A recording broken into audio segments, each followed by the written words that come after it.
بسم اللہ الرحمن الرحیم۔ آج الحمدللہ پہلی مرتبہ حمراء الاسد کے مقام پر اللہ نے آنے کی توفیق عطا فرمائی، جو مدینہ سے بس ایسے 10 میل آگے ہے، اور اس کا بڑا عجیب واقعہ ہے جو ایمان افروز، دلوں کو کھٹکھٹا دینے والا۔ احد میں جب مسلمانوں کو عارضی شکست ہوئی، جو چند تیر اندازوں نے اللہ کے نبی صلی اللہ علیہ وسلم کا حکم ماننے میں ان سے غلطی ہوئی، تو صحابہ 70 صحابہ شہید ہوئے، باقی بھی زخمی تھے اور واپس مدینہ کی طرف آ گئے۔ اب اس حالت میں چونکہ مشرکین کو ایک عارضی فتح ہو چکی تھی، تو یہ اللہ کے نبی صلی اللہ علیہ وسلم کو فوراً یہ خیال آیا کہ ایسے نہ ہو کہ مشرکین واپس ہم پر حملہ کریں اور وہ اپنی فتح کو تمام کرنے کی کوشش کریں، کہ یعنی ان کو جو فتح حاصل ہوئی ہے تو وہ کوشش کریں کہ مسلمانوں کو ایک دم، کیونکہ وہ آئے تو اس لیے تھے کہ پورے مدینہ کو ہم ملیا میٹ کر دیں گے۔ اللہ کے نبی صلی اللہ علیہ وسلم نے صحابہ کو کہا فوراً نکلو واپس، اور ہم ایسا کرتے ہیں کہ جو بجائے اس کے کہ وہ ہم پر حملہ کریں، ہم ان پر حملہ کرتے ہیں۔ جو اسٹریٹجی ہم وارفیئر کی جانتے ہیں کہ a good offense is the best defense، اللہ کے نبی صلی اللہ علیہ وسلم نے یہ حکمت عملی اپنی فراست نبوی سے اپنائی، اور آپ نے فرمایا صرف وہی نکلیں جو احد میں نکلے تھے، تازہ دم نہ نکلیں۔ اور تو صحابہ نے اپنے زخموں پر پٹیاں باندھیں اور ایک دوسرے کو ہمت دلائی، سخت تکن سے چور، زخمی، لیکن اللہ کے نبی صلی اللہ علیہ وسلم کا حکم مان کر نکلے اور غزوہ حمراء الاسد تک پہنچ گئے۔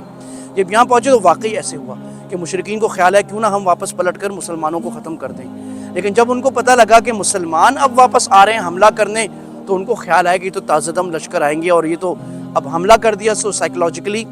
مشرکین مکہ کو بھی ہوا کہ بھی اب تو ہم نہیں کر سکتے، وہ ان کے دلوں میں اللہ نے رعب ڈالا اور وہ مکہ جا کے واپس رکے۔ اللہ تعالیٰ نے قرآن مجید میں اس کو اس طرح ذکر فرمایا، اعوذ باللہ من الشیطان الرجیم، الذین استجابوا للہ والرسول من بعد ما اصابهم القرح للذین احسنوا منہم واتقوا اجر عظیم۔ اللہ کہتے ہیں واہ واہ کیا صحابہ ہیں میرے، کہ جنہوں نے اللہ کے نبی کی اور اللہ کی پکار پر لبیک کہا، سخت زخمی ہونے کے باوجود، اور ان میں جن لوگوں نے یہ خوبصورت کام کیا، اللہ نے ان لہم اجر عظیم، اللہ عظیم ہے۔ ادھر جب مسلمانوں نے یہ ارادہ کیا، اللہ کے نبی نے فرمایا نکلو، تو چند منافقوں نے کہا نہیں بھائی، اور واقعی مشرکین نے چند لوگوں کو بھیجا ڈرانے کے لیے کہ ان کو جا کے بتاؤ کہ بہت بڑا لشکر مشرکین دوبارہ لے کے آ رہے ہیں، تو ان کو کہا کہ اخشوہم، ایک لشکر آ رہا ہے، ڈر جاؤ، بھاگ جاؤ۔ تو اللہ تعالیٰ نے فرمایا میرے صحابہ کو جب کہا گیا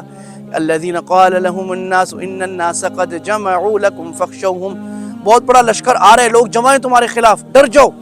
تو فزادہم ایمانا، صحابہ کا ایمان اور بڑھ گیا، اور انہوں نے کیا کہا، حسبنا اللہ ونعم الوکیل، اللہ ہمیں کافی ہے اور اللہ ہی ہمارا کارساز۔ یہ جملہ اللہ نے صحابہ کا قرآن میں نقل کر کے صحابہ کے اس عمل کو ہمیشہ کے لیے زندہ و تابندہ کر دیا۔ صحابہ کی فضیلت،